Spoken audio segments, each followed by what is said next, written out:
Hello, আসসালামু আলাইকুম। কেমন আছেন সবাই? ওয়েলকাম জানাচ্ছি আমার নতুন আরও একটি ভিডিওতে।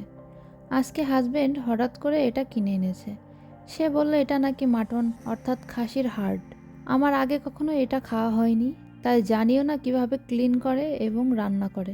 দেন ইউটিউবে কিছু ভিডিও দেখেছিলাম আর আম্মুকে কল করে তার কাছ থেকে কিছু ধারণা নিয়ে রান্না করা স্টার্ট করলাম।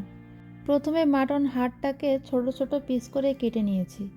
তারপর এটাকে গরম পানি দিয়ে খুব ভালোভাবে ধুয়ে পরিষ্কার করে নিয়েছি। এবার একটি প্যানে পরিমাণ মতো তেল দিয়ে দিব। তেলটা হালকা গরম হলে দিয়ে দিব গরম মশলাগুলো এবং 1 কাপ পরিমাণ পেঁয়াজ কুচি। পেঁয়াজটা হালকা কালার চেঞ্জ হওয়া পর্যন্ত ভেজে নেব। এবার দিব আদা বাটা, রসুন বাটা ও জিরা বাটা। এবার মশলাগুলো কয়েক সেকেন্ড ভেজে নিব। এবার দিব শুকনো মশলাগুলো, হলুদ গুঁড়া, মরিচ গুঁড়া, ধনিয়া গুঁড়া, মাংসের মশলা এবং স্বাদমতো লবণ। এবার মশলাটা সময় নিয়ে ভুনে নেব। দেন অ্যাড করে দিব খাসির হাড়ের পিসগুলো। খাসিতে একটা ব্যাড স্মেল থাকে, যার কারণে এটাকে অনবরত নাড়িয়ে কষিয়ে নিতে হবে অনেকটা সময় নিয়ে।